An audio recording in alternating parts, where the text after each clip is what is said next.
Fallout 76 is a massive video game, and there is loads to both see and do in its setting of Appalachia. For those of you jumping in for the first time, or in need of a refresher, we have prepared this beginner's guide video to help you understand some of the core concepts in the game and assist you through the early stages. Let us get started.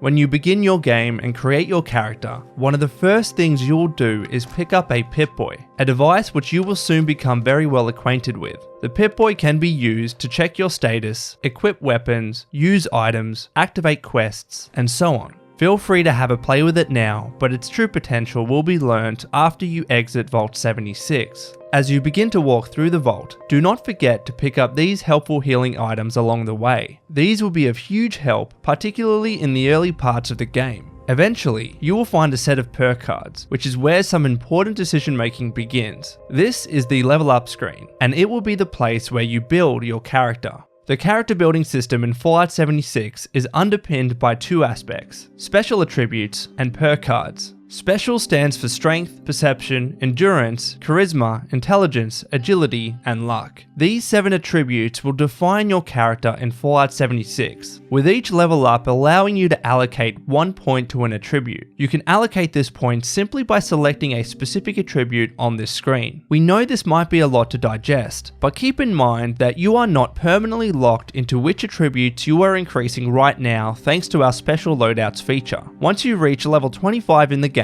you will be able to freely reassign your points by using punch card machines at train stations across Appalachia. So, do not stress and simply increase the attributes which you think will serve you best early on. Now we come to perk cards. After selecting a special attribute to increase, you can pick a perk card. Perk cards provide your character with unique benefits and bonuses when equipped, and your ability to equip perk cards will be determined by how you have allocated your special points. For example, if you have a strength of 2, you will be able to equip 2 1-point strength perk cards, or even a single 2-point strength perk card which you have ranked up for increased stats. All your specials start at a minimum of 1 point, so you can start equipping perk cards across all attributes straight away. And remember that you do not have to select a perk card from the special attribute you decide to increase. You can also swap to perk cards designated under other attributes instead. So pick your first perk card and be sure to equip it. After this point, you will need to exit the vault, which you can do so by following this path and heading out the vault door. And now that you have exited Vault 76, what is next? Well, you truly do have the freedom to explore the massive environment of Appalachia and do what you think is best. But if you would like some suggestions, perhaps you could head to the right, pick up these useful items from this corpse, and then begin the quest Wayward Souls. Your Pip Boy, compass, and quest log will direct you on where you need to go and what you need to do. But no matter what you decide, this is effectively the point in the game where hostile enemies will be looking to take you down and you will need to engage in combat. Fallout 76 provides several different ways that you can do this. You can simply fight enemies head on, say by hip firing, or aiming down the sight with a gun, or even swinging a melee weapon. Melee weapons are able to be swung freely, but require you to be up close and more in harm's way, whereas ranged weapons allow you to keep your distance, but you will need to manage your ammunition levels. Though there are some common ammo types earlier in the game, like 38, 10mm, and 308 rounds to help you with that.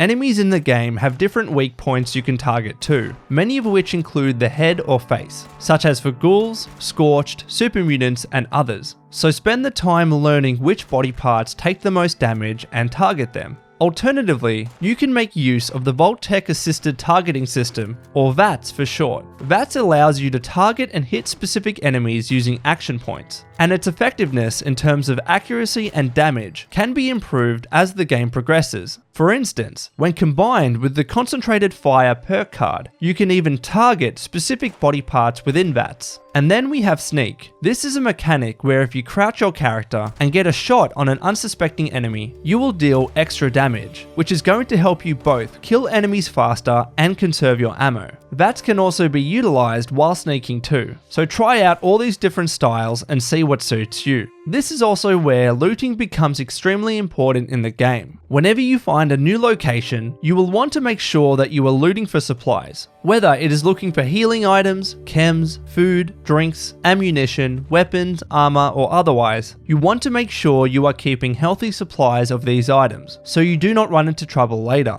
For example, keep an eye out for these first aid boxes on the walls, which frequently contain useful aid items for your character, like stim packs to heal and rat away to reduce your radiation levels. Additionally, ammunition of various varieties can be found in these ammo boxes, which will be of huge help if you decide to adopt a ranged playstyle. Speaking of looting, we need to talk about junk. Junk items are extremely important to frequently loot in Fallout 76 because they can be broken down or scrapped at workbenches to yield materials that can be used for a wide range of crafting purposes. Items like desk fans, pencils, plates, typewriters, gears, and more are considered junk items, and the components which are produced after scrapping include things like wood, steel, lead, acid, leather, and more. These components can then be used to craft weapons, armor, ammunition, camp objects, chems, and more. They can even be used to repair and maintain your equipment too. A great way to get acquainted with this mechanic is by visiting the Gilman Lumber Mill on your way to the Wayward, as it is a rich resource for wood and other items, which will be useful to you in the early game. And now with this junk in hand, perhaps what you can try next is visiting the Overseer's camp just next to the Wayward and start crafting your first items. Use the armor workbench to craft armor for added protection. The leather chest piece is a good piece of armor to start off with. Then, swap to the weapon workbench to craft another weapon if you need it. But this is not the only thing that workbenches can be used for. If you have any spare or duplicate weapons at this stage, go ahead and select the scrap option instead when facing a workbench. This menu will allow you to scrap items that you do not need anymore. Not only will this produce components which you can use for crafting later and help relieve your carry weight for future looting, but crucially, when scrapping weapons and armor pieces, you will begin to learn plans for modifications of those items. You can see the mods you are learning by looking at the top left hand corner of your screen. Then what you can do is select modify when using, say, a weapons workbench, and begin modifying your guns with things like scopes, barrels, magazines, and more to give your weapons improved stats.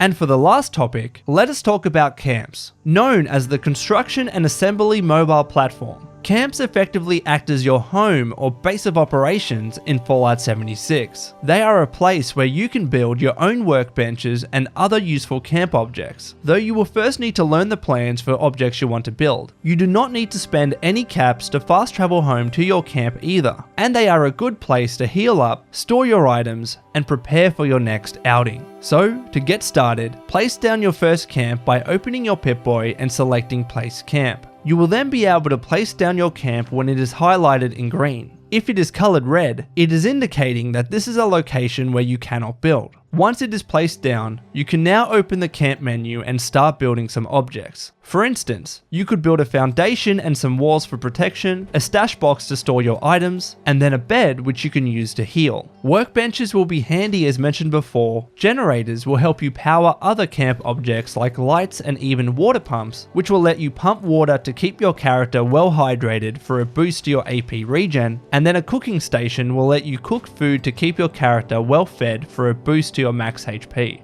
And now, it is off to you. We hope that this video helped you get started in the game. Please enjoy your first experience of Fallout 76, and until next time, ad Victoriam.